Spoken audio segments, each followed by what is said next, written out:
Hola a todos, espero que todos se encuentren de maravilla. Y bueno, otra vez les doy una gran bienvenida al curso y también a esta clase. Y el día de hoy vamos a hablar sobre historia. Y bueno, vamos a hablar un poquito sobre la historia de la grabación, al igual que la industria musical que conocemos, ya que, bueno, pues es muy importante conocer los antecedentes que ocurrieron para poder entender cómo funciona esta industria que nos estamos metiendo.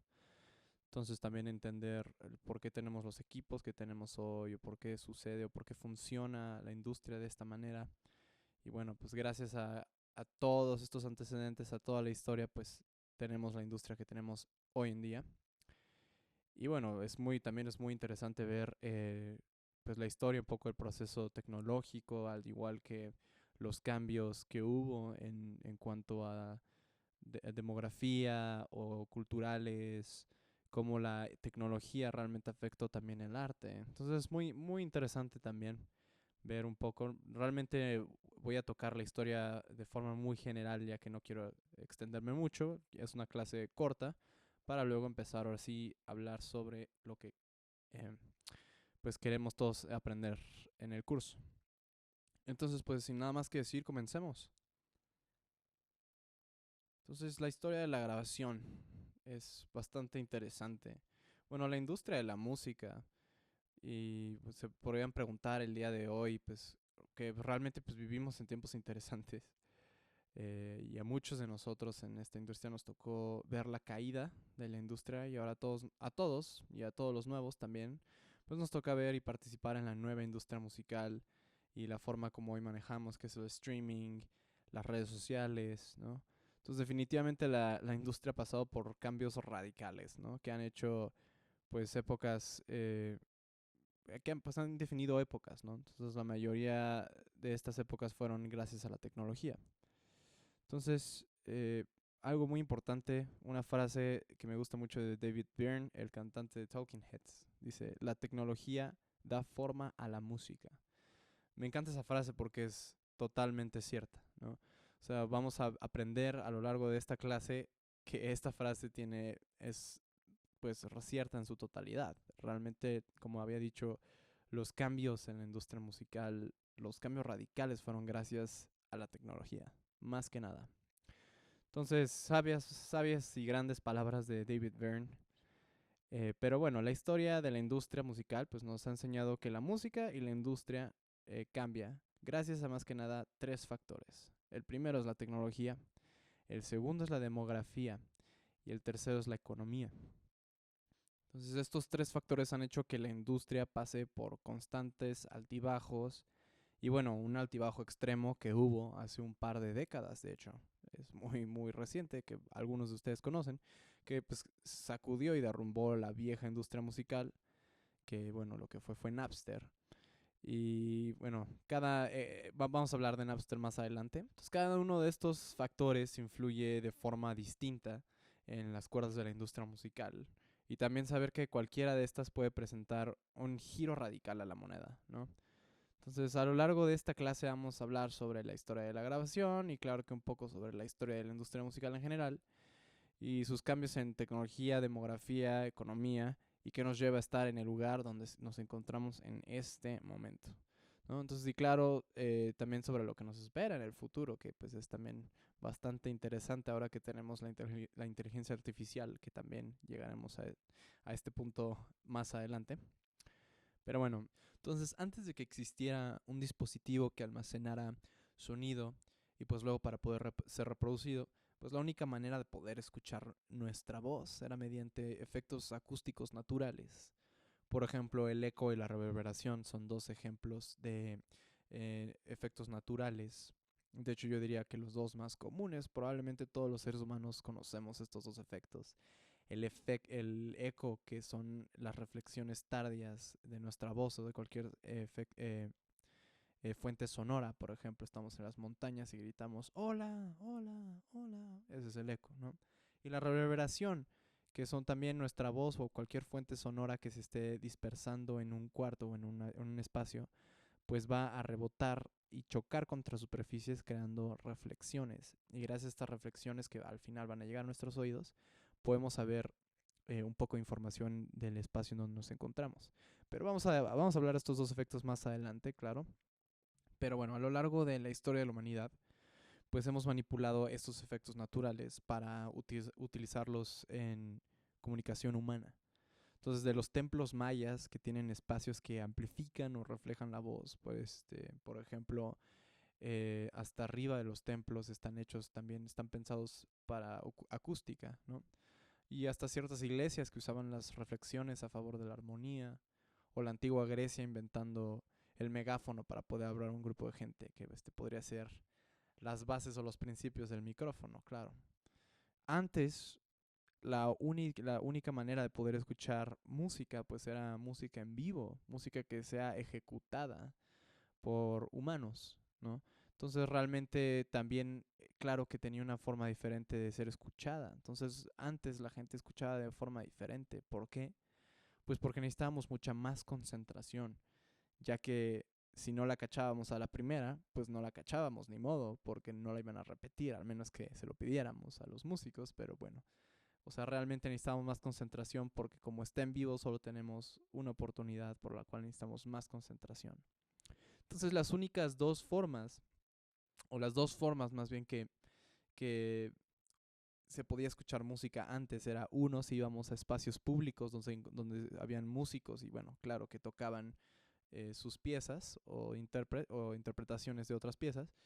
Eh, y la otra era, claro, pues tocando música en nuestras casas. Entonces, por ejemplo, antes era muy común ver pianos en casas, en la mayoría de las casas, porque pues claro, era la única forma de escuchar música, ¿no?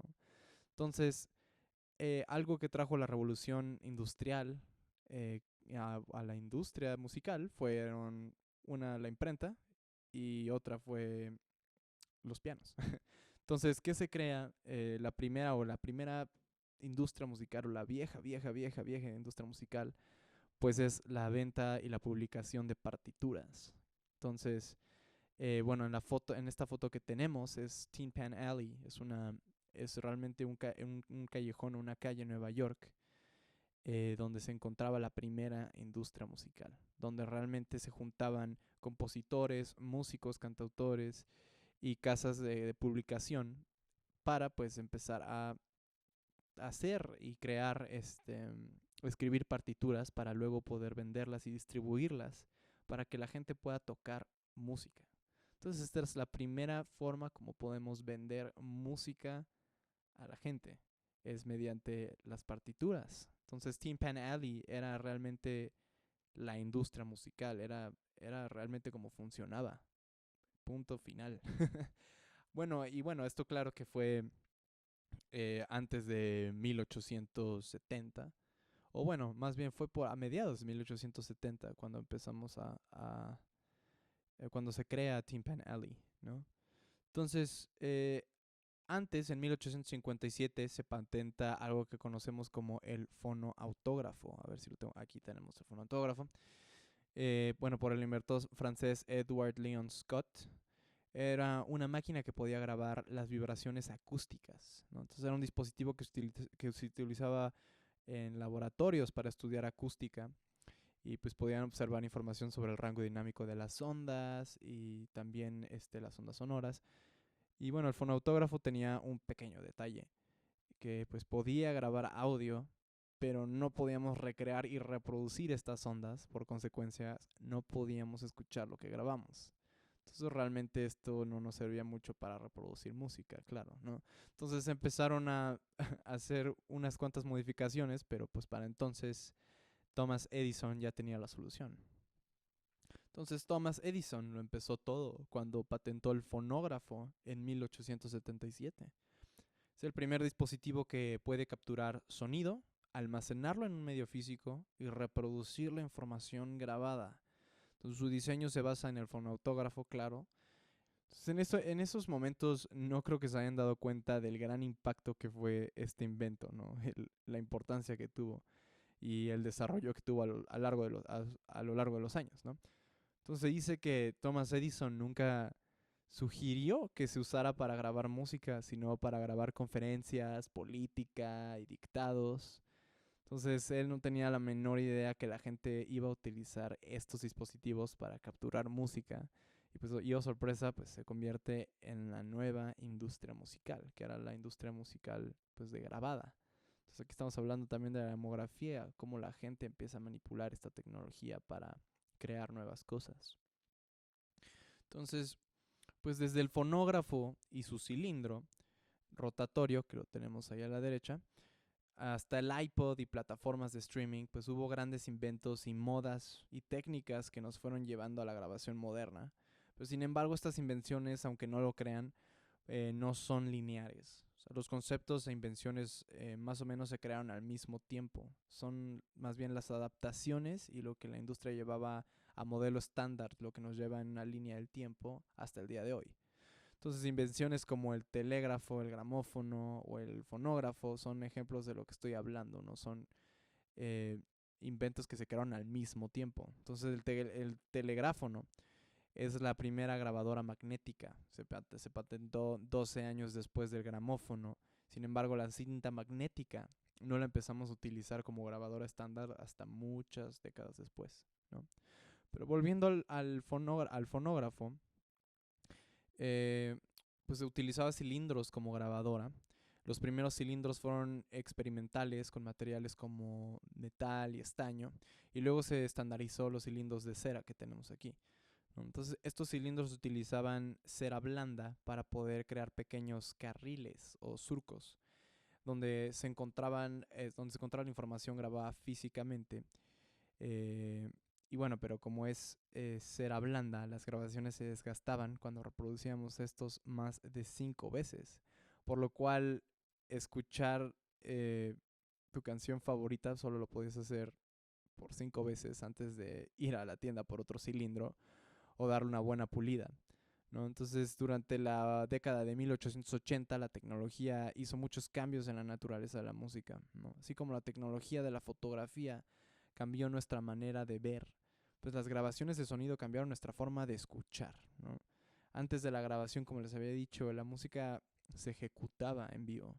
Entonces, la única manera de escuchar música era si teníamos un piano en casa y sabíamos cómo tocarlo, o si íbamos a lugares públicos donde podemos escuchar música. Y de la noche a la mañana, pues ahora podemos sentarnos a leer y escuchar música y además poder repetirla. Pero por solo 5 veces, recuerden. Bueno, eso fue hasta 1890 que fue cuando sustituyeron la mezcla de cera por una cera llamada cera Carnauba, que era pues más resistente y claro que solucionaron el problema de que se desgasten tan rápido estos cilindros.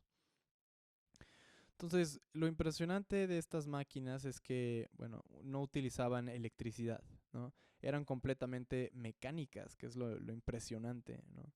Utilizaban peso y palancas que ayudaban al proceso mecánico que empezara a funcionar. Por ejemplo, este fonógrafo tiene una palanca, como podemos ver a la derecha. Sí, bueno, es la única imagen que tengo, pero bueno, tiene una palanca que giramos para poder hacer que funcione, ¿no? O también habían unas que se manejaban con cuerda y peso, un peso que se iba bajando poco a poco, que duraba 4 o 5 minutos antes que tocara el suelo, y bueno, paraba la grabación, ¿no? Entonces, pues para poder grabar algo en el fonógrafo, tenías que, uno, pegar tu cara o el instrumento que fueras a grabar al cono o cuerno por la parte ancha, la que estamos viendo aquí, la parte grande, y bueno, pues luego el sonido llegaría a la membrana vibrante, que está hecha de cobre, que está conectada por un cable delgado a la aguja grabadora, que está hecha de zafiro o también de acero, todo depende también del fabricante, pero como resultado pues podemos producir estos canales como si como si labráramos tierra, ¿no? Entonces para su reproducción es el mismo proceso pero inverso. Entonces lo que es bastante interesante es que, pues como ven, pues era un proceso totalmente mecánico, no se utilizaba con alguna tecnología que solo estuviera disponible en esa década o el siglo. Entonces esta máquina se pudo haber creado muchas décadas atrás, ¿no? Es interesante pensar en cómo hay muchos inventos que no dieron luz por otros factores que no tienen nada que ver con el desarrollo tecnológico, ¿no? Entonces quizá la primera máquina de grabación sonora se inventó hace muchos siglos, ¿no? No sabemos, ¿no? Pero pues como también dicen por ahí, todo tiene su ritmo, ¿no? Pues, este sistema de grabación en cilindros pues no era un negocio prometedor. porque no podíamos copiar las grabaciones. Entonces, si queríamos hacer una producción en masa, pues era un trabajo difícil y laborioso. Entonces, bueno, esta imagen ya se les había enseñado, es el cilindro de cera. Pero bueno, nomás les quería mencionar que si ustedes conocen a alguien o tienen uno de estos en casa de su abuelo o tatarabuelo, consérvenlos, no son basuras, es un pedacito de historia y bueno, me lo van a agradecer después. Y bueno, bueno, aquí tenemos un pedazo de propaganda del fonógrafo. Claro que se volvió una máquina extremadamente popular, por lo cual pues es interesante ver cómo lo vendían. Y bueno, aquí una foto de cómo funcionaba, que ya les había enseñado que el cilindro es el donde se graba la información, donde se almacena toda la información sonora gracias a la aguja grabadora que se va a estar moviendo y creando estos surcos donde se va a crear o bueno, se va a poner la información. Entonces nos adelantamos 10 años después, en 1887, se patenta el gramófono por el inventor Emil Berliner. Entonces esta grabadora, en vez de usar cilindros, utilizaba el disco plano. Por primera vez vemos el disco en la grabación. Entonces con el gramófono podíamos grabar un molde que llamaríamos grabación maestra o disco maestro, con el cual podríamos hacer miles de copias. En vez de, en cambio, el fonógrafo pues solo podía realizar una por cada ejecución musical, por lo cual se utilizaban varios fonógrafos para hacer esto, ¿no? Entonces, pues era interesante también saber que antes tenían, al principio de la grabación, pues teníamos grabaciones personalizadas, o bueno, lo que hacían era eh, poner 10 o 20 fonógrafos alrededor de los músicos, tocarían la pieza y luego sacan estos cilindros, ya tienen un lote de 20 y luego meterían otros 20 y empezarían a grabar otra vez la misma pieza, pero como la ejecución, claro, pues es en vivo, cambia, pues realmente teníamos grabaciones personalizadas, entonces era bastante interesante también saber que antes teníamos música única para cada uno de nosotros. Pero bueno, eh, pues claro, gracias a esto que era un proceso laborioso, como pueden ver, y muy difícil, por el puro hecho de la producción en masa, el gramófono se vuelve el nuevo estándar para grabación, dejando la invención de Edison obsoleta, ¿no? Pero bueno, claro, Edison Records siguió creando eh, cilindros, no fue obsoleta en su totalidad, pero sí, claro que disminuyeron las ventas de forma impresionante. Y bueno, claro que Edison también empezó a hacer gramófonos más adelante, ¿no?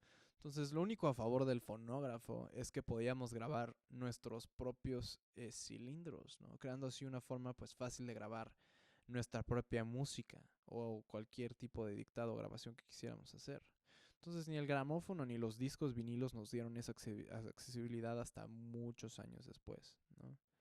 Entonces también el gramófono funcionaba con el mismo principio de trazar carriles o surcos en un medio de cera, ¿no? Entonces una vez que tenemos la grabación en cera, se le daba un baño metálico y luego se desprendía para formar el molde y de ahí se ponía una prensa que lo prensaría contra un material llamado goma laca o shellac, ¿no? Entonces, antes que existieran los vinilos como los conocemos, o sea, el disco de vinil, se utilizaba el disco shellac, que es el que tenemos aquí enfrente. Es idéntico a un vinil, nada más que es duro, es más brillosito también y es nada flexible, ¿no? Como un vinil. Entonces también si se nos caía, al igual que el cilindro, se hacía 1000 pedazos. También es importante comentarles que la duración era poca, porque la aguja era gruesa, entonces duraban pues, alrededor de 4 minutos. También recuerden que es un proceso mecánico, no existía la amplificación, por lo cual también la fidelidad era pobre, el volumen o la intensidad de la música era pobre también. Entonces, pues el fonógrafo y el gramófono, como les digo, eran sistemas totalmente mecánicos, por lo cual podemos decir que esa fue la era mecánica de la grabación, ¿no? Eh, bueno, aquí también tenemos otro fonógrafo, como podemos ver, son discos shellac, y también necesitamos de una palanca o algún otro sistema para poder hacer que funcione este sistema mecánico, ¿no? Entonces, pues a finales del siglo XIX, pues Emil Berliner y Edison no eran los únicos vendiendo cilindros y discos, ¿no? Edison crea su compañía, como les digo, llamada Edison Records para vender fonógrafos y cilindros. Y de hecho era interesante porque estos cilindros y algunos también discos no llevaban ni siquiera los nombres de los artistas, solo llevaban el nombre de la compañía.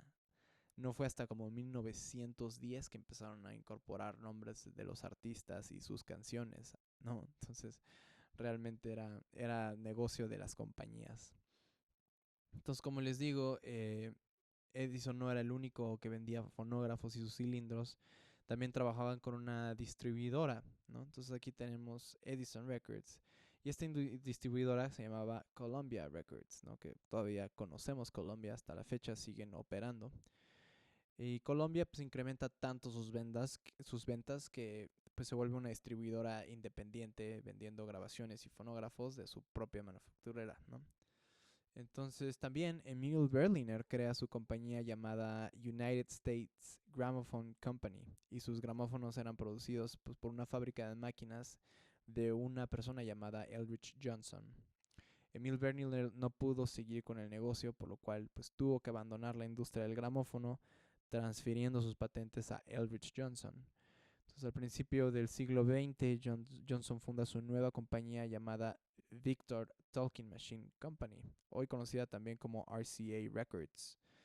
Se volvió una de las compañías líderes en la industria de la grabación y claro que, como les digo, Victor y Columbia siguen siendo disqueras que siguen funcionando hasta la fecha, ¿no? Entonces, para los inicios del siglo XX teníamos tres compañías líderes que dominaban todo el mercado de la música grabada y pues también sus reproductores. Entonces, como les digo, ellos hacían las grabaciones, ellos hacían las máquinas, ellos distribuían estas grabaciones. Entonces aquí tenemos la formación o los principios de algo que conocemos actualmente como disquera, ¿no?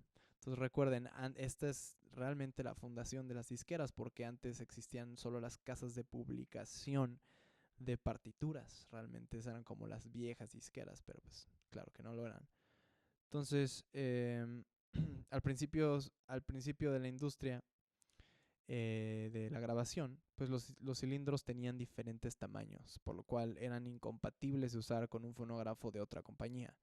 Por lo cual estas compañías se pusieron de acuerdo en tener un tamaño estándar para el uso universal del cilindro, pues que es alrededor de 10 centímetros o algo parecido. Pero pues al igual que el gramófono, el disco giraba a diferentes velocidades, por lo cual hacía incompatible usar discos que no fueran de la misma compañía también, por lo cual también se estandariza una velocidad que fue 78 RPM. RPM significa revoluciones por minuto. Entonces las tres grandes distribuidoras eran Edison Records, Columbia Records y Victor Talking Machine Company, hoy conocida como RCA Records. Estandarizando sus productos se convierten en algo que llamamos un oligopolio de la industria, ¿no? Que no es un monopolio, es un oligopolio. Son tres compañías que son las únicas que van a manejar la industria musical por mínimo 3 décadas. Entonces, esta velocidad nos da una duración esta velocidad de 78 RPM nos da una duración de 3 minutos en discos de 10 pulgadas y 4 minutos en de 12 pulgadas, ¿no? Entonces, también es interesante ver cómo, claro que la tecnología cambia la música. Ahora, pues si teníamos canciones que duraban 6 8 minutos, pues ahora tienen que durar 4 minutos para poderlas meter en nuestras grabaciones. Claro que cambia todo, ¿no? Entonces, para 1923, Columbia Records crea el disco de doble cara, ¿no? Entonces, que permitía tener contenido grabado por los dos lados del disco. Esto también se vuelve el nuevo estándar en discos, ¿no? Entonces, también el desarrollo de la grabación eléctrica, la bocina se empieza a crear. En 1914, la bocina eléctrica, empezamos a ver los triodos o los bulbos, ¿no? Entonces todo esto de la nueva tecnología eléctrica trae consigo pues una nueva era, que es la grabación eléctrica. Y en 1925 los discos empiezan a grabar eléctricamente, trayendo con ellos pues un nuevo reproductor, que aquí lo tenemos, es el tocadiscos. También la amplificación. La amplificación, recuerden, bueno, es simplemente la forma de poder aumentar el volumen de los discos o del sonido, ¿no? Entonces antes, como les digo, mecánicamente no era posible. Entonces, el desarrollo de la grabación eléctrica trajo también nuevas herramientas al mundo. Por ejemplo, los transductores, les digo, la bocina, el micrófono de bobina, el micrófono de condensador, las válvulas termoiónicas, que son los bulbos. Bueno, los bulbos que fue la forma como amplificamos las señales débiles, ¿no? Entonces utilizaban los amplificadores de bulbos para amplificar las señales de los micrófonos y también para controlar los volúmenes de las grabaciones, y los tocadiscos también empezaron a incluir amplificadores de bulbos para poder escuchar música eléctricamente. Entonces también los bulbos se volvieron el medio de amplificación estandarizado durante décadas hasta la llegada de los transistores, como en los 60s o finales de los 50s. Entonces ya por fin podemos también tener una perilla de volumen y ya no tenemos ahora la palanca mecánica, ¿no? Ya empezamos a ahora simplemente usar la electricidad. Entonces también la grabación eléctrica, bueno, estos son los bulbos, por si querían saber. Eh, Les digo, todavía mucho equipo de audio a la fecha ocupa bulbos por la cierta característica que le da a la señal eléctrica. Luego también vamos a hablar un poco sobre los bulbos. Como les digo, también la grabación eléctrica nos trajo un lugar donde se podía experimentar y se grababan los discos eléctricos, y esto es también la formación del estudio de grabación. Bueno, claro, el estudio de grabación empezó en 1890 también con el fonógrafo, pero bueno, donde realmente empezamos a experimentar con los estudios de grabación es en esta época, la época de la grabación eléctrica. Entonces también las primeras de transmisiones de radio para entretenimiento surgieron en 1920. Entonces a la gente le encantaba realmente lo que escuchaban en la radio. Y por supuesto, como les digo, influyó mucho en la forma como escuchamos la música. La tecnología de la grabación cambió la música, cambió la forma de cómo tocamos los instrumentos y cómo escuchamos la música. La ejecución de una pieza en vivo ahora se vuelve intérprete de la versión grabada, ¿no? Cuando el objetivo era al revés, ¿no? Era simular una ejecución mediante la grabación, ¿no? Pero pues también ahora podemos estudiar la música de forma diferente, ¿no? Ahora pues tenemos la oportunidad o la función de poder repetir los solos o ciertas frases de nuestros artistas favoritos y descifrar lo que está pasando, ¿no? Entonces, en fin, una nueva era trajo cambios en la tecnología, en la demografía, la cultura, ¿no? Entonces también el cine era mudo hasta 1926, cuando se presentó la forma de grabar y sincronizar sonido con un proyector mediante un disco. Entonces el entretenimiento en la radio y el cine con audio se volvieron las actividades cotidianas, ¿no? Que claro que afectaron otras industrias, ¿no? Por ejemplo, la industria del show en vivo y también Tin Pan Alley, ¿no? La gran industria de publicación de partituras desaparece a finales de esta década, entonces a finales de los 20. Entonces, también con el paso de la tecnología, los artistas de Edison Records y su tecnología fueron pasando a la historia, viendo un camino difícil de continuar contra sus rivales Columbia y RCA Victor, porque aquí hay una fusión de la compañía Victor Talking Machine Company con RCA, por lo cual pues en 1929 paran sus operaciones, Edison Records desaparece, ¿no? Entonces también se comienzan a crear, en esta década se empiezan a crear las redes de radiodifusión que pondrían el mismo contenido en varias estaciones. Y bueno, también en 1931 se celebra la gran apertura de un estudio legendario ubicado en Londres llamado Abbey Road Studios, donde normalmente se grababan las grandes orquestas en este estudio, ¿no? Y bueno, más adelante vamos a hablar de Abbey Road Records, que tuvo gran influencia en la tecnología de la grabación, por supuesto, con los Beatles.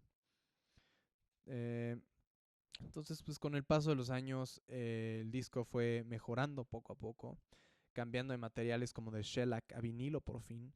Entonces ya teníamos este material un poco más flexible, más resistente. Claro que también se pudo incrementar la fidelidad de las grabaciones de una manera extraordinaria. Entonces la duración de los discos cambió también gracias al long play, también conocido como LP. que en vez de ir a 78 revoluciones por minuto, este tenía una velocidad de 33 RPM. Entonces aquí, por ejemplo, tenemos un disco LP. Por como pueden ver, dice The Long Playing Record de LP, Long Play.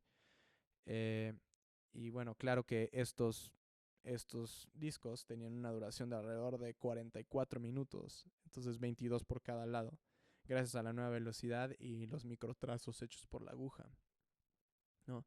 Entonces, como les digo, ya pasamos de 4, 5, 6 minutos, ahora podemos tener una grabación de 44 minutos. Podemos ahora crear álbumes dentro de esto, ¿no? Em, entonces, el LP fue introducido por Columbia en 1948, que también cambió la forma como empezamos a grabar música, los estándares también. Y bueno, un año después, en el 49, RCA Victor presenta un disco de 7 pulgadas que giraba a 45 revoluciones por minuto, que contenía alrededor de 3 a 6 minutos de información. Entonces el 45 rápidamente superó al 78, o sea, 78 revoluciones por segundo, haciéndolo obsoleto. Entonces, ya que era un disco delgado, hecho de vinil y barato, se hizo pues el producto preferente de la gente, ¿no? Y más que nada en la generación de los jóvenes. Y también por el tamaño se empezó a meter en las famosas rocolas y también pues estandarizó en la radio. Y bueno, esta estandarización en la radio fue muy importante. Entonces en la foto también tenemos del lado derecho el más grande, uno de 12 pulgadas, el del medio es de 10 y el de la izquierda es el 7. Quizás alguna vez han visto estos tipos de, de vinilos. Entonces, como les digo, es súper importante la estandarización de cómo este vinil de 7 pulgadas se hizo estándar en la radio, porque esto también trajo un gran cambio en la música, ¿no? Forzamos a que los músicos hicieran algo llamado sencillos, singles. Aquí es donde comienza, no sé si se han dado cuenta que la música popular, la música comercial dura alrededor de 3 minutos, 3 minutos 30. Esto no es por accidente, realmente es gracias a que la radio solo manejaba sencillos y los sencillos pues tenían una duración de 3 minutos por el disco. Entonces se estandariza hasta el día de hoy que las canciones comerciales, el pop, tenga una duración de 3 minutos 30 alrededor. De hecho, las radios, si no duraba 3:30 por décadas, probablemente todo el siglo, pues no lo podían poner, ¿no? Entonces, hay un dato interesante, ¿no? Entonces, también no nos olvidemos que al mismo tiempo que se formaba la era mecánica de grabar con discos y cilindros, también se estaban desarrollando conceptos alternativos de grabación sonora. Entonces, como les había mencionado, había un sistema de grabación magnética. Los primeros en experimentar con esto fueron Overly Smith y Valdemar Poulsen. Y fue en 1888 que Overly Smith comenzó a inventar registros magnéticos con cuerdas de piano y otros instrumentos. Sin embargo, la máquina pues no funcionaba en su totalidad, ¿no? Entonces la fidelidad era muy pobre y las señales eran muy débiles. Recuerden que no había amplificación. Entonces no fue hasta que Valdemar Poulsen perfeccionó la máquina y la llamó el telegráfono y lo patentó creo que en 1896, algo por esas fechas. Entonces el telegráfono, que lo tenemos del lado izquierdo, grababa los sonidos sobre un carrete de hilo de acero que se desplazaba entre polos de un electroimán. Entonces el hilo de acero que empleó Poulsen era el mismo que se utilizaba en las cuerdas de piano, los telégrafos también. Entonces el telegráfono consistía en un micrófono de carbón que convertía las ondas sonoras que recibía en variaciones de voltaje, ¿no? Entonces ya las señales eléctricas. Esas señales eléctricas hacían girar un cilindro que tenía arrollado un hilo de acero, o sea, un alambre. El carrete cilíndrico pues giraba bajo un electroimán, y así es como se registraba la variación de intensidad, ¿no? Y así teníamos también el registro sonoro. Entonces tenía ciertos problemas esta máquina.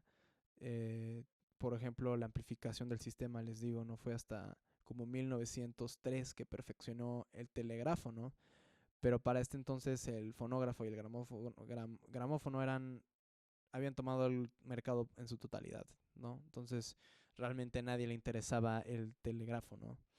por lo cual pues Poulsen abandona esta idea que 4 décadas después pues se volvería más fuerte que nunca, ¿no? Que son las cintas magnéticas. Entonces, durante 1900 hasta 1940 se estuvieron haciendo diferentes experimentos y diferentes sistemas de grabación magnética basados en los principios de Oberlin Smith y la invención de Poulsen del telégrafo, ¿no? En 1913 se empieza a crear el famoso telegráfono, pero con amplificación, pero grabar en un alambre pues no es lo mejor, la fidelidad era muy mala, etcétera, etcétera. Fue hasta 1928 que el alemán Fritz Bloimer solicitó una patente similar en cuanto al principio del grabador de alambre, ¿no? Entonces, lo que hacían eran utilizaba tiras de papel o material plástico recubiertas en sustancias, pues hay ciertos químicos. Entonces podríamos decir que fue la primera grabadora de cinta magnética. Entonces fue una compañía que se llamaba AEG, alemana también, que toma los principios de Fritz para desarrollar los primeros magnetófonos comerciales, que es el que tenemos aquí enfrente, ¿no? Entonces, claro que lo que hicieron fueron reemplazando estas cintas de papel cubiertas de óxido de metal por cintas de otros materiales que no se deterioraran, ¿no? Pero entonces fue alrededor de esta misma compañía EG, alrededor de 1933 también crean la famosa grabadora de cinta que conocemos que tienen como dos rieles, que la tenemos aquí enfrente, ¿no? Bueno, hoy es muy diferente, pero bueno, esta fue la familiar grabadora que tiene dos rieles, que también se llama grabadora de riel a riel. Y bueno, esta tecnología no se dio popular, no se conoció alrededor del mundo gracias a la Segunda Guerra Mundial porque pues los nazis o la Alemania lo tenía como secreto, ya saben, por cosas de comunicaciones en la guerra. Entonces muchas compañías alemanas comenzaron a desarrollar magnetófonos. Estas grabadoras de cinta magnética pues las empezaron a hacer compañías como AEG, BASF, Telefunken, también conocemos Telefunken hoy en día. Y bueno, claro que las cosas empezaron a complicar con la llegada de la Segunda Guerra Mundial y pues tuvieron que frenar la producción y cerrar sus fábricas, ¿no? Pero el registro magnético en cinta transformó la industria de la grabación, ¿no? Entonces el desarrollo de la electrónica nos da la bienvenida también a nuevas herramientas como los compresores, los ecualizadores, los amplificadores, etcétera.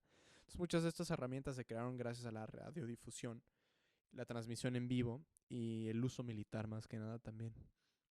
Entonces así es, gracias a las guerras, a la Segunda Guerra Mundial, se invirtió muchísimo dinero en comunicación. Entonces, en encontrar formas de perfeccionar la comunicación, los compresores, cómo nos podemos comunicar de forma casi perfecta, pues era creando ciertas máquinas o ciertas unidades que nos ayudaran, dispositivos que nos ayudaran a mejorar la comunicación. Entonces, sí, varias de los equipos que conocemos hoy, que utilizamos para música, fueron creados por uso militar en la guerra. Entonces, ¿cómo fue que toda esta tecnología de grabación alemana, que era secreta, se le presenta al mundo entero? Y eso se lo vemos en parte a Jack Mullin, ¿no? Entonces, esto es una historia interesante, un poco curiosa.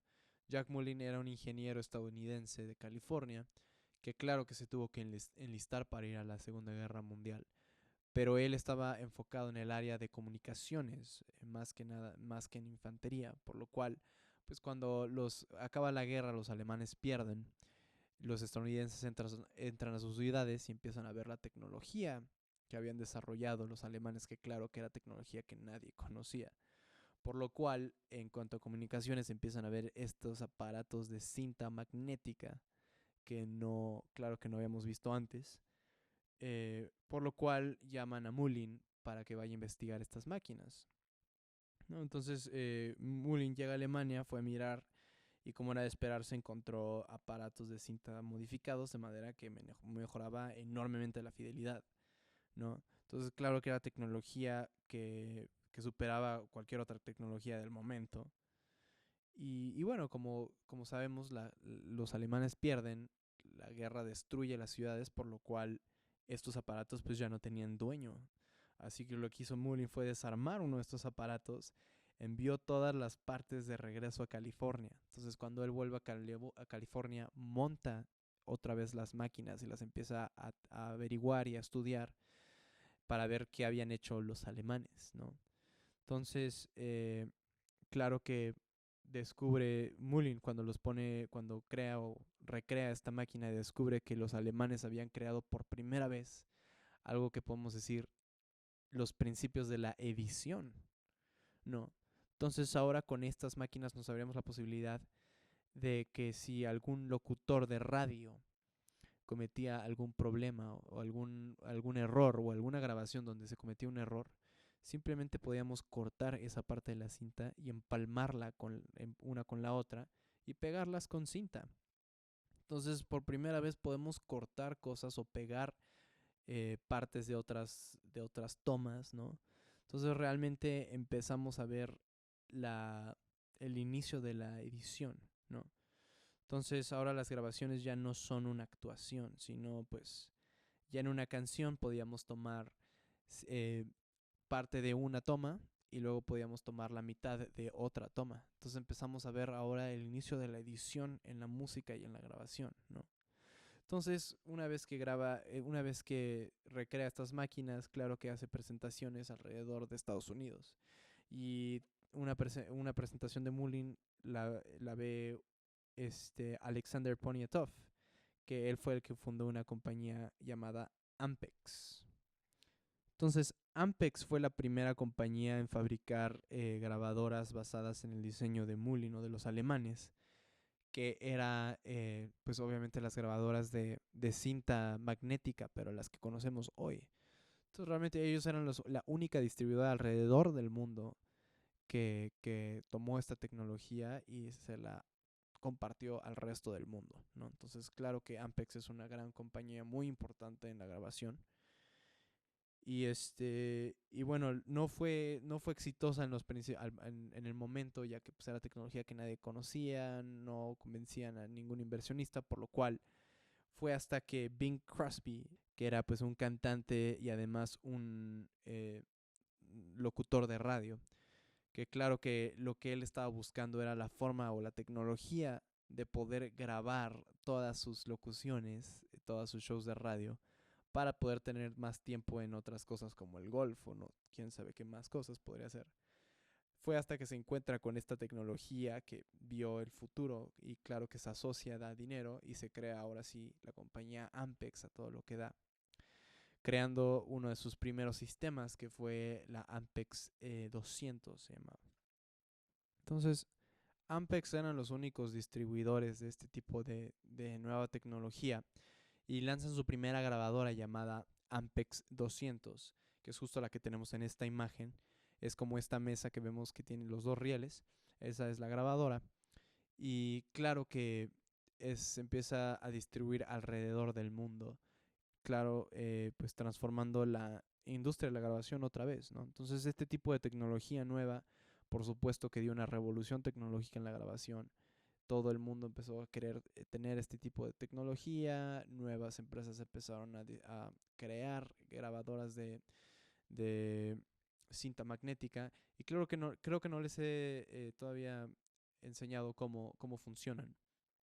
Estas grabadoras de cinta magnética, como sabemos, tienen cinta magnetizada, que como vamos a cambiar sus partículas de dirección, va a ser con cargas eléctricas. Entonces, cambiando cargas eléctricas y cambiando de dirección sus partículas, pues vamos a crear información o vamos a poder almacenar información sonora. Por lo cual esto se crea gracias a le decimos cabeza, que va a estar cambiando las cargas eléctricas, se le dice cabeza de grabación. Y claro, esta va a ser la que va a estar, en pocas palabras, escribiendo o dando la información a la cinta. Y luego vamos a tener más adelantito una cabeza llamada cabeza de reproducción. Y por último, vamos a también tener una cabeza que se llama pues cabeza de eliminación o para borrar la información, porque también tenemos una cabeza para borrar la grabación, que lo que hace es simplemente con cargas eléctricas mover todas las partículas de su lugar, por lo cual pues hace que se desaparezca la grabación, ¿no? Entonces, pues claro, esta tecnología ahora podemos borrar, dar play, editar, cortar. pues por supuesto que es una revolución, ¿no? Lo cambió todo, de verdad. Entonces, como les digo, un gran paso a la tecnología, un gran desarrollo de tecnología también trae consigo nuevos artistas, nuevas personas experimentando con esta tecnología. Por ejemplo, los Beatles, George Martin también experimentó muchísimo. Otra persona que debo mencionar es Les Paul de la guitarra eléctrica Gibson, que claro que también aportó muchísimo a la guitarra eléctrica de cuerpo macizo. Por eso existe la guitarra de Les Paul. Bueno, regresando al tema, Les Paul había experimentado también con una técnica llamada la superposición de grabaciones o el overdubbing, ¿no? Vamos a hablar mucho más adelante sobre cómo funcionan las grabadoras y el overdubbing y las técnicas en la clase de grabadoras y estaciones de audio digital. Pero bueno, el overdubbing rápidamente es simplemente poder grabar arriba de las tomas que ya habíamos grabado, ¿no? Entonces, por eso se llama la superposición de grabaciones. Entonces Les Paul presenta al público un sencillo de música en el cual él estaba tocando 8 partes diferentes de una melodía en la guitarra eléctrica. La cosa es que él estaba tocando todas esas partes, por lo cual lo que había hecho era justamente esta superposición de grabaciones de grabar, regresar y grabar arriba de esto y regresar y grabar arriba de esto, ¿no? Entonces, claro que, bueno, Les Paul no fue el inventor del overdubbing, de esta técnica, pero claro que fue la persona que lo puso a la moda, ¿no? Entonces, cuando Les Paul consigue su primera grabadora, que es bueno, él se hace de una grabadora que le regalan, una Ampex. Lo que hace es que la modifica de inmediato, agregándole más cabezas de grabación. Y así se crea pues la primera grabadora multipista, que luego Ampex tomaría los principios del Les Paul y crearía la primera grabadora multipista comercial, ¿no? Entonces, pues Ampex lanzó las primeras grabadoras de cinta magnética multipista comerciales alrededor de 1955, ¿no? Entonces los primeros equipos eran máquinas análogas de 2 pistas. Los Beatles, claro que empezaron a experimentar con estas grabadoras. Como les digo, George Martin utilizaba 2 pistas como medio para hacer mejores grabaciones. Entonces lo que hacía es que ponía las voces grabadas en una pista dedicada y mientras que en la otra pista hacía la instrumentación y luego las mezclaba a mono. Abbey Road no instaló máquinas de 4 pistas hasta los principios de los 60, por lo que las primeras grabaciones de los Beatles simplemente eran grabadoras de 2 pistas. Pero como les digo, ellos experimentaron muchísimo con la cinta. Lo que hacían era algo bastante interesante.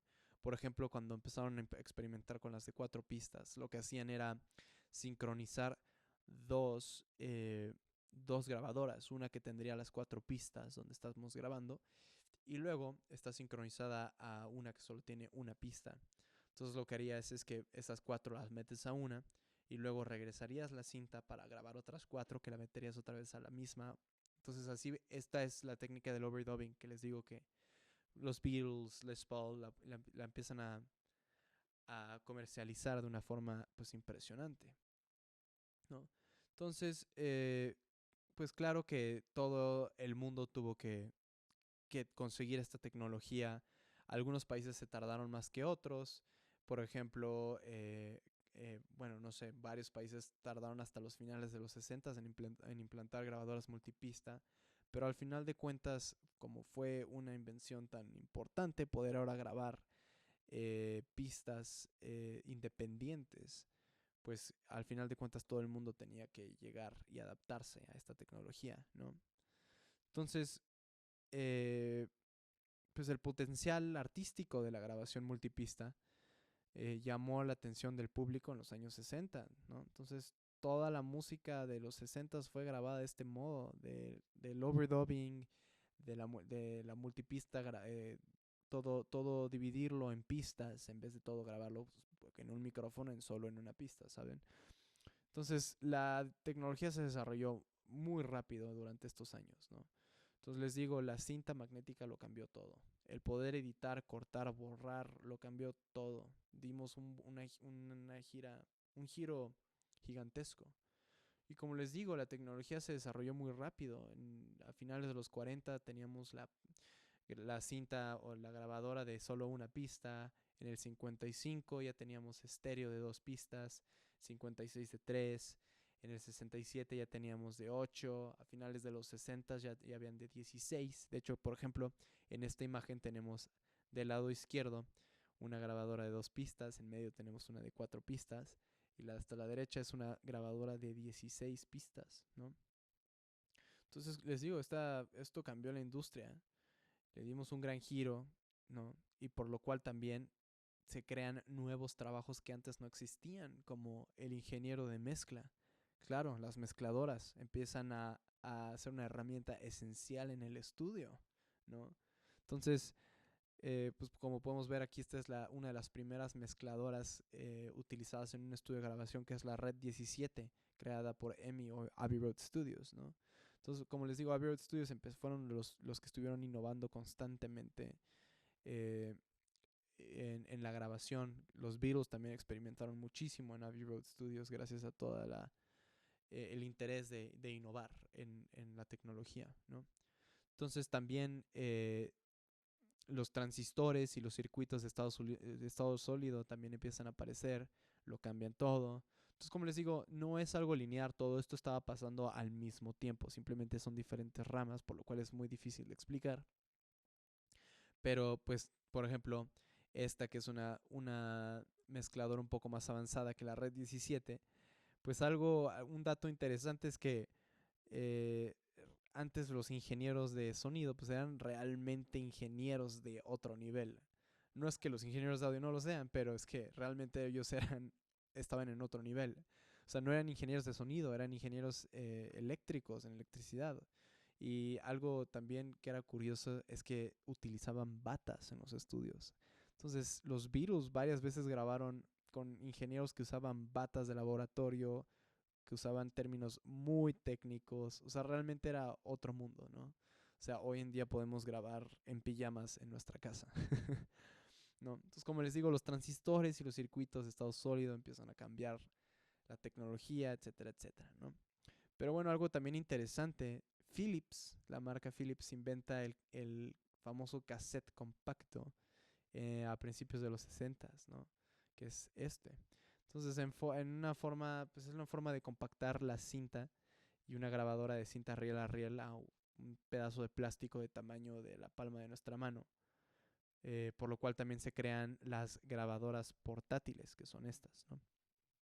Entonces algunas habían hasta de 4 pistas, como por ejemplo el Porta Studio de Tascam. Podemos conseguir de 4, 6, 8, que empezaron a aparecer ya a principios de los 80s, finales de los 70s. Y como les digo, pues estos equipos de cassette son más que nada como de comerciales de casa, por lo cual no podían proporcionar la misma calidad de audio que los de carrete abierto, que son los de riel a riel, Ampex o Stutter, ¿sabe? Entonces sirvieron como herramienta útil para músicos y semimúsicos profesionales eh, en la grabación de proyectos o maquetas, ¿saben? Entonces, al principio de los 70s, o más bien mediados, yo diría, comenzamos a ver una nueva era, y esta es la era digital. Ya con todos los avances tecnológicos empezamos a ver eh, las primeras grabadoras y las primeras conceptos de la grabación digital. Entonces, gracias a los avances tecnológicos en componentes de estado sólido, pues hizo que en los 70s la tecnología análoga se volviera mucho más barata y sofisticada. Por ejemplo, en la cinta, todos los que hemos manejado cinta ya reproduciéndola o grabando, conocemos que tiene algo que llamamos el ruido hiss, que es un pequeño detalle que siempre ha estado presente en las grabaciones de cinta, que es un pequeño ruido muy sutil que va por debajo de la grabación, ¿no? Entonces, pues en los 70s, una compañía que probablemente conocemos se vuelve muy famosa por los avances en reducción de ruido, que va por el nombre de Laboratorios Dolby. Hoy solo la conocemos como Dolby. Entonces, estos sistemas de reducción de ruido creados por Dolby pues se volvieron bastante populares. Todos los estudios están utilizando estos equipos para reducir el ruido de las cintas. Y bueno, para mediados de los 70s, finales de los 70s, comenzamos a ver la nueva era, la era digital, los inicios, ¿no? Entonces la era digital todavía pues, es en la época en la cual nos encontramos y realmente los avances que se han hecho durante estas últimas 4 décadas han sido milenarios. Entonces empezamos a ver nueva tecnología, nuevos instrumentos digitales como controladores, nuevos sintetizadores, algo, pues nuevos instrumentos nunca antes vistos, ¿no? Entonces todo esto ha sido una maravilla y fue una maravilla, pero también a la vez en ese entonces fue una perdición para la industria, ¿no? Comenzando porque lo digital es extremadamente fácil de copiar. Es tan fácil que podemos hacer copias infinitas de algo. Algo que no vio venir, claro, la industria musical hasta que ya era muy tarde. Entonces, durante los 70 se empezó a experimentar con la grabación digital y cómo poder almacenarlo en un medio físico. Y así se fue creando la cinta digital poco a poco, que fue lanzada en los 80, ¿no? Entonces, ahora en vez de grabar con cargas eléctricas y magnetización, ahora grabábamos con ceros y unos, ¿no? Entonces empezamos a ver también por primera vez nueva terminología como frecuencia de sampleo y profundidad de beats, ¿no? Aseguraban que pues, el sistema digital era totalmente silencioso, al contrario de la cinta análoga. Entonces, realmente la cinta digital también nunca despegó, no fue siempre un hit, ¿no? Porque pues era muy costosa, era difícil de entender, también puso de nervios a todas las organizaciones de derechos de autor y antipiratería, por lo fácil que era hacer una copia, ¿no? Entonces también tuvo un fracaso comercial.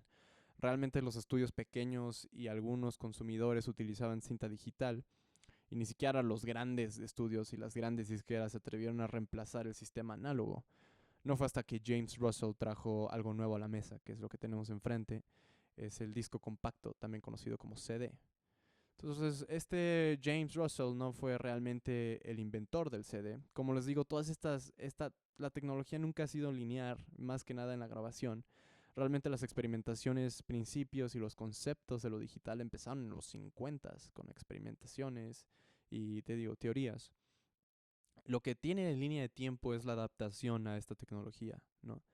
Cómo fuimos poco a poco adaptándonos. Pero pues Russell tomó todos estos conceptos para crear el primer disco digital, que era un sistema óptico. O sea, podíamos grabar quemando con un láser, ¿no? De manera óptica. Entonces, durante los 80s, pues la revolución en grabación fue gracias al CD, a la tecnología del CD, del disco compacto. Entonces también se desarrolló muchísima tecnología a favor a lo digital. La creación del protocolo MIDI, por ejemplo, que son para conexiones con instrumentos electrónicos como los sintetizadores. Entonces con este protocolo ahora se pueden comunicar estas máquinas, los sintetizadores, podemos mandar parámetros de uno al otro, secuencias de este a otro. Entonces ya se creaba una red que claro que tuvo mucha influencia en la música electrónica. Eh, y bueno, también vimos la llegada de los sistemas digitales multipista, como ADAT de Alesis, una grabadora multipista de hasta 8 canales, y además barata para el uso de estudios en casa y también, pues sí, más que nada en uso comercial. Y esta grababa cinta digital VHS, ¿no? Entonces, como les digo, empezamos a ver ahora las grabadoras multipista digitales, ¿no? Entonces, en el mundo del consumidor, los reproductores de cinta y los tocadiscos fueron reemplazados rápidamente pues, por el CD, ¿no? Y bueno, también es importante mencionarles que antes de decirles esto, yo sé que todavía hay una gran guerra y esta va a ser siempre vamos a estar peleando por qué es mejor, lo análogo, lo digital, y esto va a seguir por muchos años. Y yo siempre digo que es mejor las dos. Hay que tomar lo mejor de lo análogo y lo mejor de lo digital y combinarlos en un sistema híbrido. Entonces siempre en audio tengan eso a la mano, tengan el mundo análogo y el mundo digital a su alcance, ¿no? Pero bueno, en ese entonces, o bueno, podríamos decir técnicamente hablando, que el sonido digital o de las grabaciones digitales es mucho más superior, es más superior al sonido análogo porque nos permitía, en pocas palabras, grabar sin ningún problema. Como les había dicho, sin ningún ruido, sin ningún problema físico de que algo esté mal funcionando. Eh, y además también la forma como almacenamos toda la información sonora en el formato digital, pues no se degradan, no hay degradación a lo largo del tiempo. Entonces, por ejemplo, el, en el formato análogo, en el vinil o en la cinta, sí se degradan con el tiempo. Entonces, un dato interesante también es que pues teníamos un riel de cinta, ¿no? Por ejemplo, si solo vemos un riel de cinta, eh, pues con el paso de los años se va deteriorando, creando algo que llamamos síndrome de cinta pegajosa, que llamaban en ese entonces, ¿no? Sticky Shed Syndrome también en inglés. Entonces esto es porque el pegamento que hacía que el óxido metálico se quedara en la cinta absorbía humedad, por lo cual se hacía pegajosa y además era inleíble por las cabezas. También pues hacía ruidos extraños y además, como les digo, ensuciaba también las cabezas. Entonces era, en pocas palabras, perdíamos las cintas. Entonces una forma interesante, una forma de poder eliminar este síndrome era horneando la cinta. Entonces podríamos hornear esto en nuestras casas también. De hecho, Ampex fueron los que empezaron a recomendar hornear las cintas a fuego bajo por 10 o 8 o 10 horas para luego ser regrabadas a una cinta o medio digital. Claro, una vez que las horneamos tenemos que rápido reemplazarlo porque si no se echan a perder. Creo que también se podían rehornear 2 veces, pero no más de 2 veces antes que realmente perdamos la información que incluye esa cinta, ¿no? Entonces, pues al entrar a los 90s, el desarrollo en la tecnología digital hace que se vuelva asequible para la mayoría de los consumidores, ¿no? Entonces el CD digital era el nuevo estándar. Las computadoras se vuelven más poderosas y con más capacidad de almacenamiento, por lo cual también del lado profesional se presenta una compañía llamada DigiDesign, hoy conocida como Avid, que introduce un programa que grababa audio en una computadora que llamamos ahora estación de audio digital. Entonces en el 89 DigiDesign, hoy conocida como Avid, presenta Sound Tools. Es la primera grabadora sin el uso de cinta. Es, en pocas palabras, el primer programa de audio que no utilizara pues cinta, ¿no? Este sistema era lento, no era muy bueno, era muy complicado de utilizar, por lo cual pues no despegó mucho. Pero al principio también fue el principio de lo que hoy conocemos como el nuevo estándar de grabación, ¿no?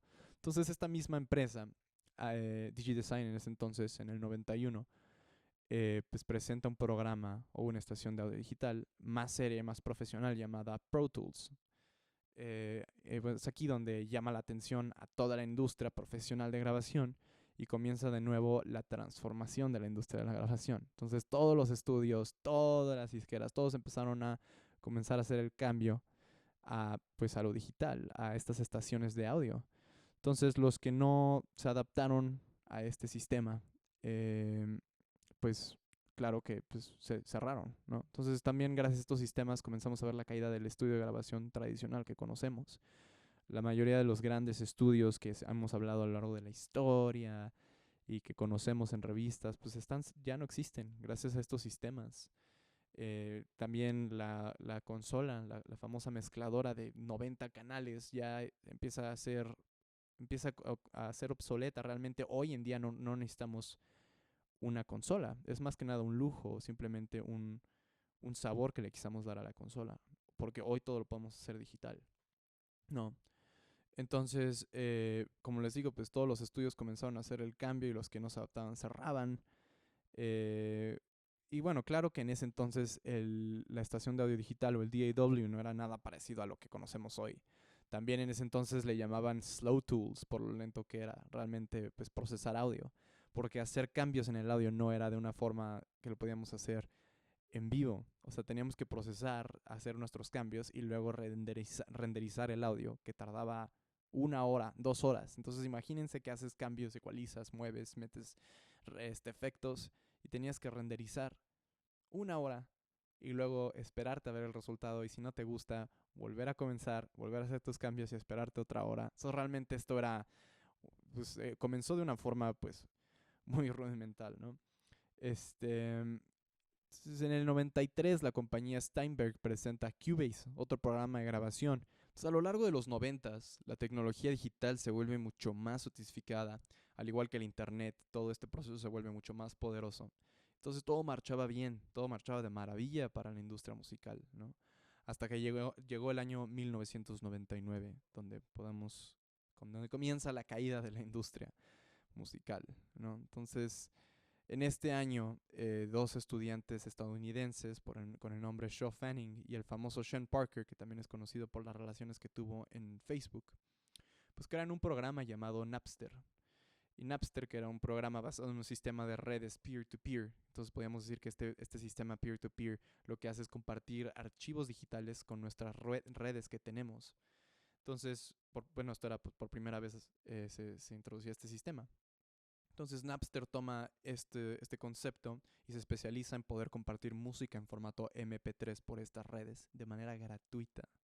Entonces, claro que esto creció demasiado rápido. Ahora yo podía subir una canción, compartirla con todas mis redes y mis amigos con sus redes y las redes de las redes.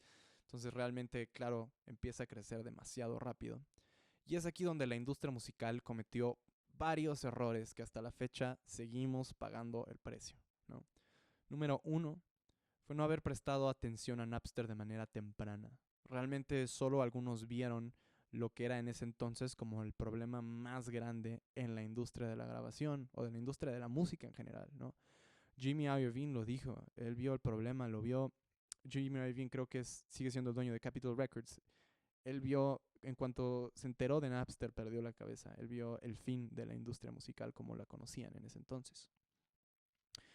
Y bueno, claro, este error no estoy diciendo que la solución era simplemente haberle prestado atención de manera temprana para haber detenido a Napster, que no hubiera cambiado nada, porque habría llegado otro programa con el mismo sistema a hacer lo mismo. Realmente les digo, la tecnología es imparable, solo está ahí, crece, evoluciona y nos tenemos que adaptar a lo nuevo. No podemos ir en contra porque al final de cuentas vamos a perder, ¿no?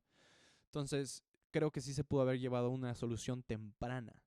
Pero bueno, lo que pasó es que, bueno, uno, no prestamos atención a Napster de manera temprana, por lo cual llegamos muy tarde al problema.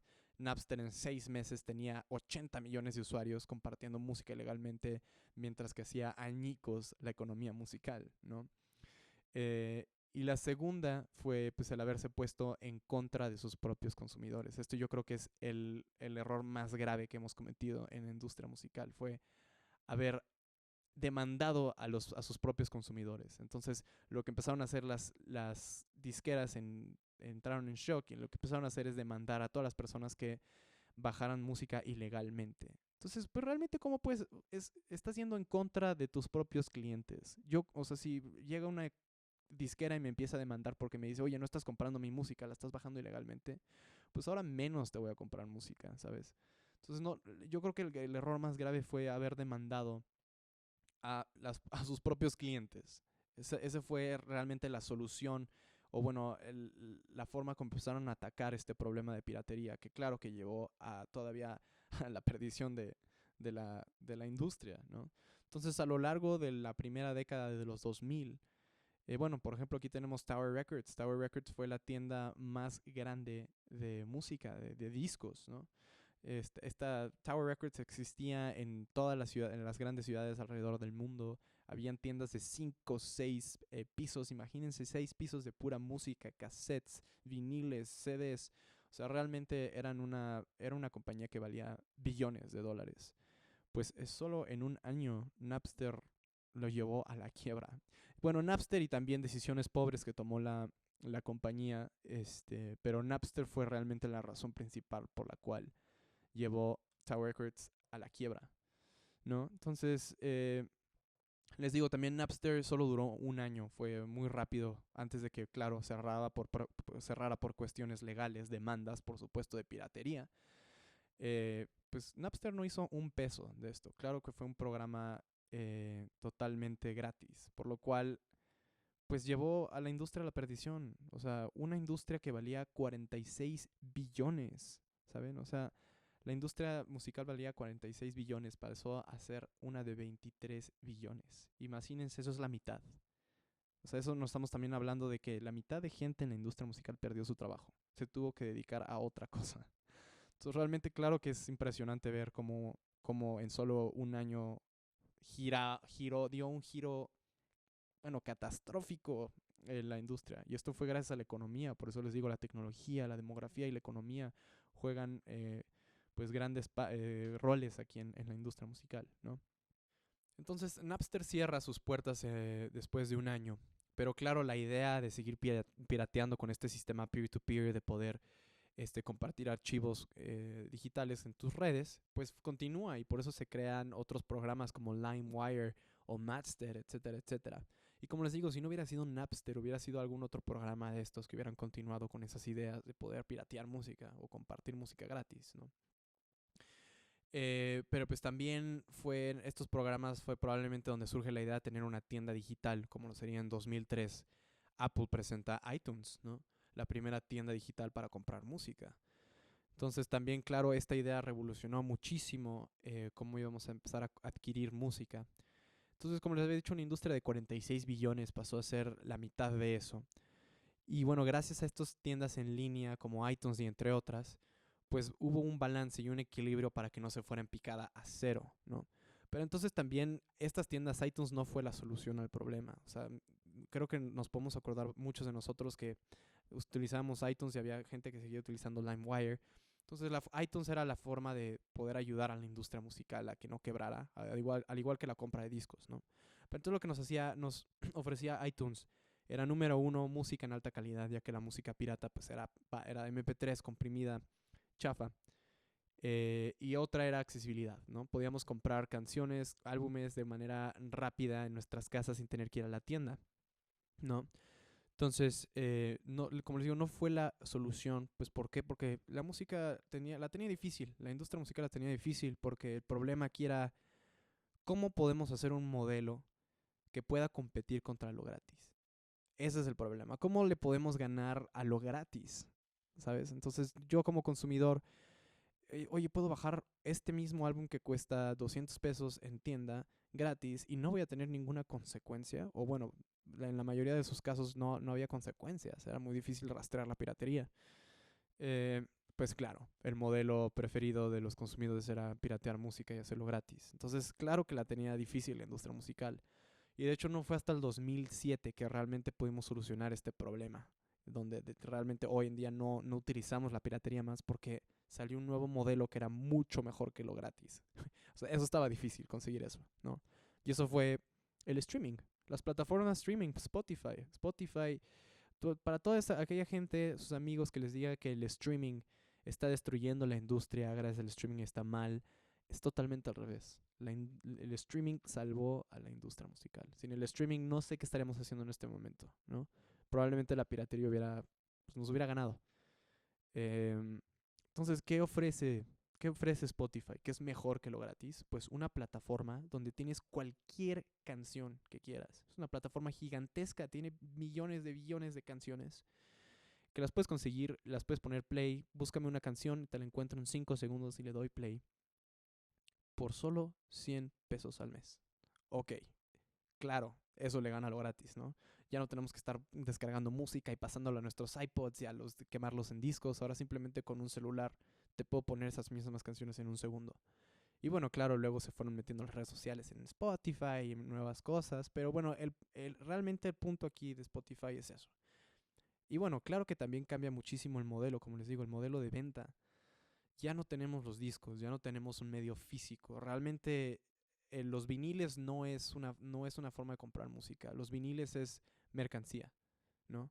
Realmente es un lujo, es un gusto simplemente tener viniles, ¿no? Ya no compramos música, ya no tenemos la música física, ya no la podemos tocar, ya no la podemos oler, ya no podemos ver, y todo esto, o sea, todo esto se ha perdido. Y el día de hoy lo que compramos no es música, tampoco es nuestra. Antes era tuyo, era tu disco. Hoy compramos acceso. Entonces, ¿qué compramos? Acceso a una plataforma que tiene millones de canciones, millones de álbumes y millones de artistas. Entonces, lo que estamos haciendo es rentar música. Ese es el negocio del streaming. Muy diferente, como les digo, siempre vamos a ir evolucionando de, bueno, de los cilindros, pasamos al disco, del disco, cambiamos los materiales, se fueron modificando, se fueron mejorando, pasamos ahora al cassette, y luego pasamos al CD, etcétera, etcétera. Luego pasamos a bajar música digital en formatos MP3, Wave y todo esto.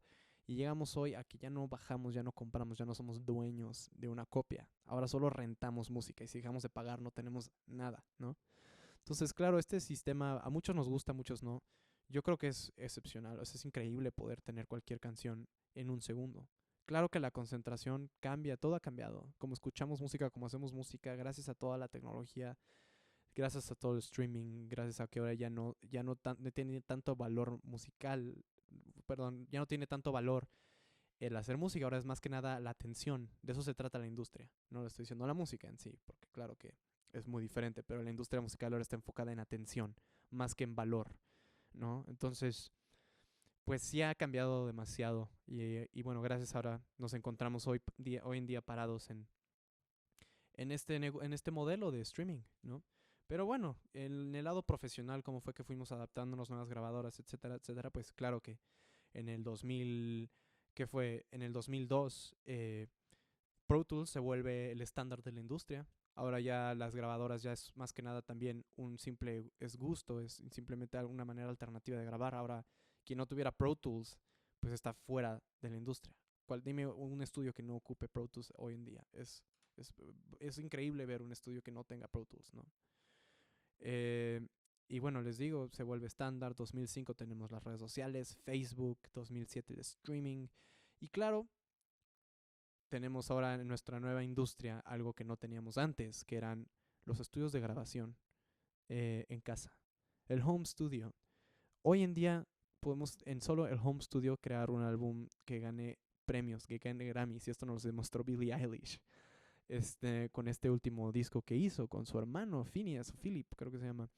Em, Ganaron como 5 Grammys, entre ellos uno del el mejor álbum en ingeniería en sonido hecho en un cuarto, en una casa. Entonces les estoy diciendo, ha cambiado muchísimo. Las laptops trajeron ahora el estudio portátil.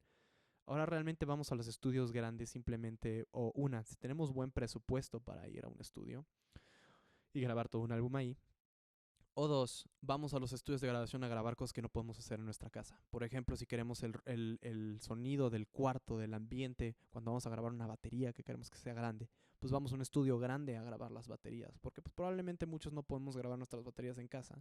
No tenemos ni los micrófonos o el espacio. Entonces vamos a estos estudios, grabamos las sesiones de la batería y lo demás regresamos a nuestras casas, editamos, grabamos guitarra, todo lo demás lo podemos hacer en casa, ¿no? Entonces realmente está cambiando mucho, seguimos viendo el cambio, vamos a ver si los estudios de grabación siguen siendo negocio, si ya va a pasar un modelo de estudio en casa. Claro que también, como les digo, nos seguimos recuperando de esta última caída que fue hace menos de 3 décadas, hace 2 décadas surgió esta caída. Por lo cual también los presupuestos de las disqueras han cambiado. Ahora ya no recibimos este dinerito que nos daban antes, que eran, oye, ten 2 millones de pesos, 3 millones de pesos para que hagas tu álbum y te puedas comprar tu casa y tu carro. Ahora tenemos este pequeño presupuesto para que grabes tu álbum, que al final de cuentas nos lo vas a tener que regresar por regalías, ¿no? Vamos a hablar más adelante sobre cómo funciona el negocio de las regalías y etcétera, etcétera. Pero bueno, todo cambia y sigue cambiando. ¿Qué viene? ¿Qué es lo que viene? Yo pienso que lo que viene, ok, ya vemos que no necesitamos un estudio de grabación, solo necesitamos una laptop para hacer música, para poder crear todo. Probablemente no es una laptop y una interfase para grabar nuestros instrumentos. Y los procesadores son digitales, son programas que podemos ahora hacer cosas súper profesionales. Yo creo que ahora viene la época de la inteligencia artificial. Y me preocupa también un poco qué contexto vaya a tener. Porque ahora ya tenemos programas que están haciendo el trabajo de un ingeniero de mezcla. Y lo están haciendo automáticamente, como lo tiene Isotope. Isotope es un programa, es una compañía que crea diferentes programas para procesamiento de señal y mezcla, etcétera, etcétera. Y empiezan a tener programas que tú solo metes tu canción, la analiza y empieza a hacer cambios. Pero si te gusta, te queda. Si no, le vuelves a picar y vuelve a hacer otro proceso. Entonces sí hay nuevas herramientas que me están empezando a dar un poco de miedo. Pero creo que nunca le vamos a poder quitar el factor humano a la música. Siempre va a estar detrás el factor humano, el seguir haciendo música con ese toque humano, que sea imperfecto, ¿saben? Entonces también las máquinas no tienen gusto. O sea, realmente sí lo veo difícil, pero se está empezando a ver este rollo de la inteligencia artificial. Y claro que es importante que conozcan la historia, por qué tenemos las cosas que tenemos, por qué funciona el mercado así, por qué funciona el modelo económico de la música así, el modelo de venta, las plataformas de streaming. Realmente les digo, salvaron la industria, no son nada malas. Claro que seguimos teniendo problemas porque pagan 0.060 centavos eh, por play, pero claro, pues eso se va a solucionar con el tiempo. Y creo que es todo lo que les puedo decir de la historia. Les digo, fue muy general. Nos pudimos ir a ir muy meticuloso, pero la clase hubiera durado 4 horas. Pero pues ojalá les haya gustado, hayan aprendido de algo. Y ya saben, cualquier pregunta que tengan me pueden escribir a mi mail. Con gusto yo les respondo. Y bueno, les puedo recomendar también, hay un gran libro que se llama Cómo funciona la música por David Byrne, que fue el cantante de Talking Heads. Creo que dije esto en el principio de la clase, pero es un gran libro. Mucha de esta información de la clase la saqué de este libro. Documentales como el de Sound City también hablan del cambio. Ellos como estudio vieron el cambio de lo análogo a lo digital y Pro Tools y cómo los dejaron en quiebra. Y bueno, pues hay muchos documentales allá afuera. The Defiant Ones es otro también que habla sobre algunos cambios en la industria. Les recomiendo también ver estos documentales, son muy interesantes. Este libro también es muy interesante, pues para que puedan entender un poquito más de la historia y por qué estamos parados donde estamos parados el día de hoy. Y pues bueno, por mí, sin nada más que decir, es todo.